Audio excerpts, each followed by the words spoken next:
नमस्कार, आप देख रहे हैं की मीडिया।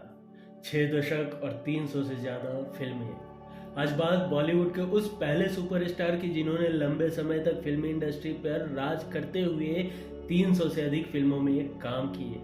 पिता उन्हें एक वकील बनाना चाहते थे, लेकिन उसकी परीक्षा में फेल हुए तो घर वालों की डांट से बचने के लिए भागकर मुंबई आ गए और बतौर लेबोरेटरी असिस्टेंट करियर की शुरुआत की। फिल्मी करियर जितना सफल, पर्सनल लाइफ भी उतनी ही दिलचस्प। 25 साल की उम्र में शादी हुई, लेकिन पत्नी का चेहरा शादी के अगले दिन ही देख पाए। शादी के कुछ घंटों पहले तक इन्हें पता ही नहीं था कि इनकी शादी भी होने वाली है। कई एक्ट्रेसेस से अफेयर भी रहा और ये थे पिता के लिए कुमुदलाल, दोस्तों के लिए दादा मुनि और सारी दुनिया के लिए अशोक कुमार। आज के किस्सों के सफर में बात दादा मुनि यानी अशोक कुमार की, और जानेंगे कि कैसे कुंवारे में शरीफ होने के बावजूद दादा मुनि शादी होते ही कई अफेयर के चक्कर में पड़ गए। कैसे किसी और के प्यार के चक्कर में इन्हें मिल गई फिल्मों में हीरो का काम। ऐसा क्या हुआ कि इन्होंने अपनी ही पत्नी की न्यूड पेंटिंग बनाई। क्यों इनके माँ का रो रो कर बुरा हाल हो गया था। कैसे अछूत कन्या ने बदली इनकी किस्मत। क्यों डॉक्टर को ही मार दिया था घूसा। क्यों इन्होंने अपना बर्थडे मनाना छोड़ दिया था। आखिर क्यों बेचनी पड़ी थी इनकी गाड़ियां और प्रॉपर्टी। जानेंगे ये सारी बातें, लेकिन अभी तक आपने इस चैनल को अगर सब्सक्राइब नहीं किया है तो प्लीज सब्सक्राइब कर लें। अशोक कुमार का जन्म 13 अक्टूबर 1911 को भागलपुर के एक बंगाली हिंदू ब्राह्मण परिवार में हुआ था। उनके पिता कुंजीलाल गांगुली एक वकील थे और माँ एक गृहिणी। अशोक कुमार का बचपन में नाम कुमुदलाल था और वो 4 भाई बहन में सबसे बड़े थे। उनके सबसे छोटे भाई का नाम आभास था, जो आगे चलकर किशोर कुमार बने। उनके दूसरे भाई का नाम अनूप कुमार था। उन्होंने भी फिल्म इंडस्ट्री में बतौर एक्टर काम किया। अशोक कुमार से कुछ साल छोटी बहन सती देवी थी, जिनकी शादी 16 साल की उम्र में फिल्म मेकर शशधर मुखर्जी से हुई थी। पिताजी वकील थे तो चाहते थे कि बेटा भी एक नामी वकील बने, इसलिए उन्होंने अशोक कुमार का एडमिशन एक लॉ कॉलेज में करा दिया। कॉलेज के पहले ही सत्र में वो फेल हो गए और घर पर पिताजी की डांट से बचने के लिए वो भागकर बहन के पास मुंबई चले गए। मुंबई पहुंचने के बाद अशोक कुमार नौकरी करना चाहते थे, इसलिए उन्होंने अपने जीजा शशधर मुखर्जी से गुजारिश की कि वो उनकी कहीं नौकरी लगवा दें। शशधर मुखर्जी उस समय बॉम्बे टॉकीज में टेक्निकल डिपार्टमेंट में सीनियर पद पर थे। उन्होंने अपनी पहचान से अशोक कुमार की नौकरी बॉम्बे टॉकीज में ही लेबोरेटरी असिस्टेंट के पद पर लगवा दी और प्रोडक्शन के अन्य विभागों की भी वो देखरेख करने लगे। अशोक कुमार अपनी इस नौकरी से खुश थे और उन्हें ये खुशी वकील की पढ़ाई में नहीं मिल रही थी। उन्होंने अपने पिता को भी मनाने की बहुत कोशिश की कि वो इस नौकरी में बहुत खुश हैं और वकील नहीं बनना चाहते हैं। इससे पहले पिता उनकी इस बात पर कोई और फैसला लेते और उनको दोबारा अपने पास बुला लेते, अशोक कुमार ने अपने जीजा जी को पिता को मनाने के लिए राजी कर लिया। शशधर मुखर्जी ने अपने ससुर से बात की और अशोक कुमार को मुंबई में ही रहने के लिए राजी कर लिया। उन्होंने करीब 5 साल तक नौकरी की, लेकिन ये फिल्मों में कैसे आए उसका भी बड़ा दिलचस्प और मजेदार किस्सा है।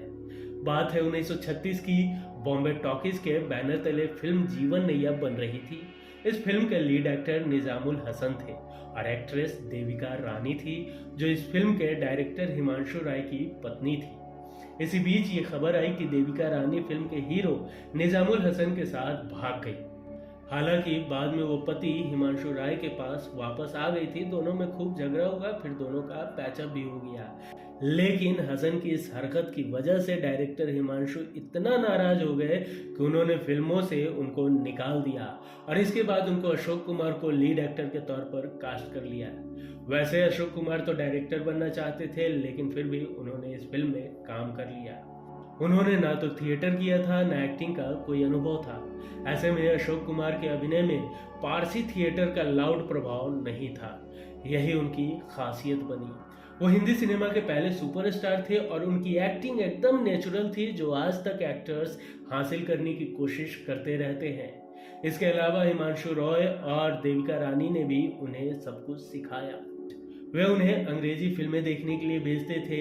हम्फ्री बोगार्ट जैसे विदेशी एक्टर्स को देखकर और उनके स्टाइल व अपने विश्लेषण से अशोक ने अभिनय सीखा। जहाँ एक तरफ इंडस्ट्री को नया हीरो मिल गया, वहीं दूसरी तरफ जब ये बात अशोक कुमार के परिवार को पता चली कि वे फिल्में करने लगे हैं, तो उनके घर पर भूचाल आ गया। माँ का रो रो कर बुरा हाल हो गया। ऐसा कहा जाता है कि उन दिनों कॉल गर्ल हीरोइनें बनती थी और दलाल हीरो बनते थे। और एक इंटरव्यू में अशोक कुमार ने भी ये बातें कही थी। इस खबर के बाद उनके पिता राजस्थान के नागौर गए और वहां के तत्कालीन मुख्यमंत्री रविशंकर शुक्ल से मिले, जो उनके बहुत अच्छे दोस्त भी थे। उन्होंने बेटे से जुड़ी बातें बताई और अशोक कुमार के लिए नौकरी की गुजारिश की। रविशंकर शुक्ल ने उन्हें 2 नौकरी के ऑफर लेटर दिए, जिसे लेकर अशोक कुमार के पिता मुंबई आ गए और बेटे से मुलाकात की। पिता ने अशोक कुमार से फिल्में छोड़ने की डिमांड की और कहा, मेरी हिमांशु रॉय से मुलाकात करवा दो। इसके बाद अशोक कुमार हिमांशु के पास गए और कहा, पिताजी 2 नौकरी के ऑफर लेटर लेकर आए हैं और फिल्में छोड़ने को कह रहे हैं। साथ ही वो आपसे मिलना भी चाहते हैं। अकेले में हिमांशु रॉय और पिता ने बात की। थोड़ी देर बाद जब पिता अशोक कुमार के पास वापस आए तो उन्होंने दोनों जॉब लेटर को फाड़ दिया और कहा, हिमांशु रॉय कहते हैं कि अगर यहाँ तुम रहोगे तो इस फील्ड में बहुत आगे जाओगे, इसलिए मुझे लगता है कि तुम्हें यहीं रुकना चाहिए। अशोक कुमार के करियर की जर्नी में आगे बढ़ने से पहले जान लेते हैं उनके शादी का एक मजेदार किस्सा। फिल्मों में एंट्री लेने से ठीक 1 साल पहले 1935 में अशोक कुमार की शादी शोभा देवी से हुई थी। शादी होने से पहले जब पहली बार अशोक कुमार उन्हें देखने गए थे तो उस वक्त वो 18 साल के थे और शोभा महज 8 साल की। जब अशोक कुमार परिवार समेत उनके घर पहुंचे तो उस समय शोभा ने किचन में काम करते हुए झट से 50 रोटियां बना दी। अशोक उनकी इस बात से बहुत इंप्रेस हुए। हालांकि उस वक्त दोनों की शादी नहीं हुई और दोनों ने एक दूसरे को देखा भी नहीं था। इसके बाद अशोक कुमार वापस आकर मुंबई में काम करने लगे। कुछ साल बाद मां को अशोक कुमार की चिंता सताने लगी, इसलिए पिता ने अचानक उन्हें अपने घर, जो कि भागलपुर से खंडवा मध्य प्रदेश में शिफ्ट हो गए थे, वहां बुला लिए। अशोक कुमार घर पहुंचते कि इससे पहले ही रेलवे स्टेशन से पिता उन्हें लेकर कोलकाता चले गए। अशोक कुमार को नहीं पता था कि वो क्यों कोलकाता जा रहे हैं, लेकिन रास्ते में पता चला कि उनकी शादी होने वाली है। आखिरकार शादी हुई और उन्होंने शादी के अगले दिन पत्नी शोभा को देखा। जिस वक्त शादी हुई थी उस वक्त वो 25 साल के थे और शोभा 15 साल की। अशोक कुमार ने एक इंटरव्यू में इस बात का खुलासा किया कि शुरू के 13 साल वो शोभा के प्रति वफादार थे, लेकिन उसके बाद उनका मन भटक गया था। फिल्म नाज के समय उन्होंने शराब पीना शुरू कर दिया, लड़कियों से मिलने लगे और कई एक्ट्रेसेस के संग अफेयर भी रहे। एक्ट्रेस नलिनी जयवंत के साथ भी उनका अफेयर रहा। इस बात की सभी ओर चर्चा थी, लेकिन शोभा को इस बात का विश्वास था कि उनके पति ऐसी हरकत कभी नहीं कर सकते हैं। 1986 में दोनों की शादी के 50 साल पूरे होने वाले थे, इसलिए शोभा बहुत खुश थी और वो होटल में एक बड़ी पार्टी देना चाहती थी।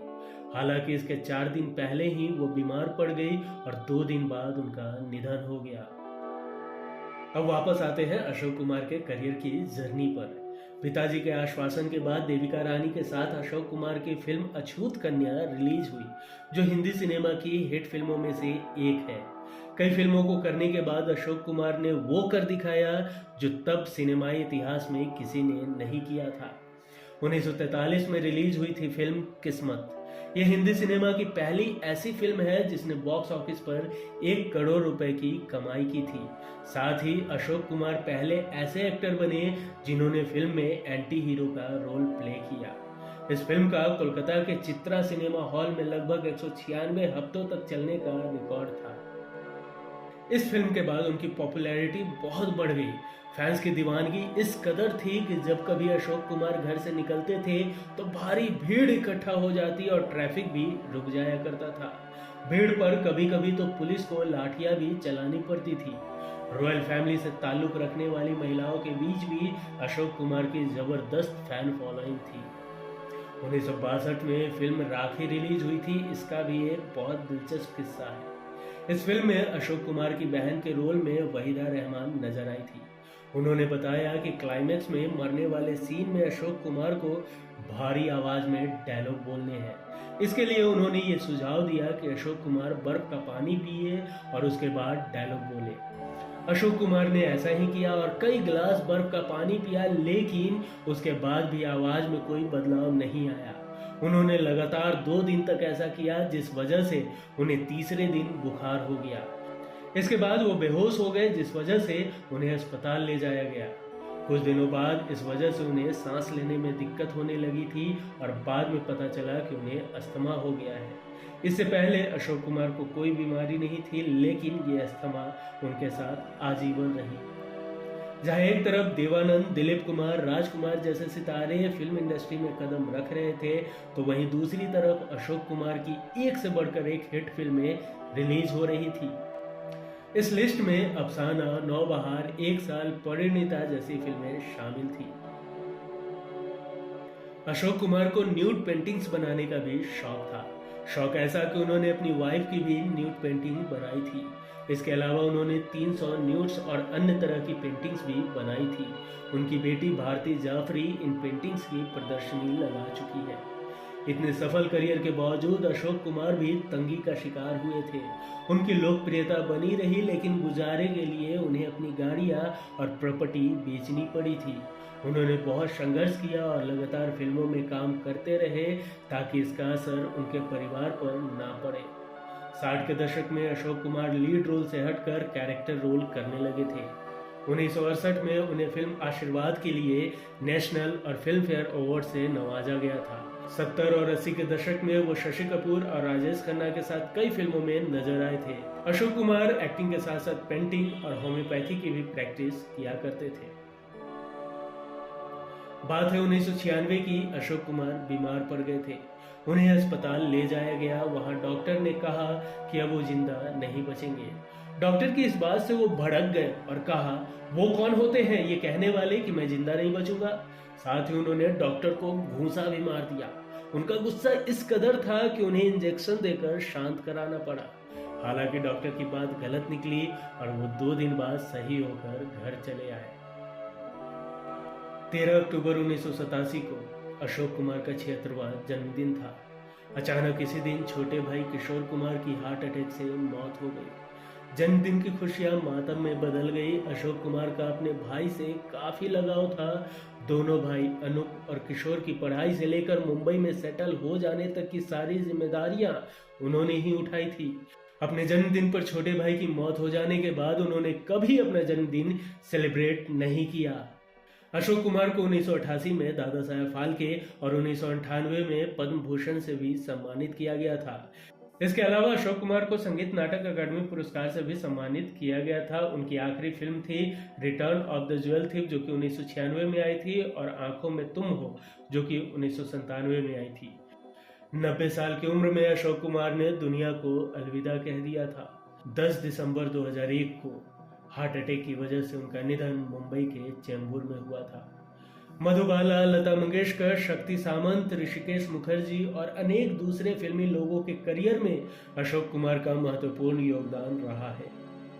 अशोक कुमार ने टीवी सीरियल्स में भी अभिनय किया और उतने ही लोकप्रिय हुए। दूरदर्शन पर 1984 से प्रसारित हुए हम लोग के तो अशोक कुमार पर्याय है। वे उस सीरियल के सूत्रधार थे। उनका नरेट करने का तरीका बहुत लोकप्रिय हुआ। भारत सरकार ने उनके सम्मान में डाक टिकट भी जारी किया था। नम हो गए हैं बाजू जिंदगी की नाव खेते खेते, यार अब मैं थक गया हूँ सांस लेते लेते। आज का सफर यहीं तक। मिलेंगे अगले एपिसोड में फिर किसी दिलचस्प किस्सों के साथ। आज का एपिसोड आपको कैसा लगा हमें कमेंट कर जरूर बताएं। वीडियो पसंद आई हो तो एक लाइक जरूर कर दें। नमस्कार।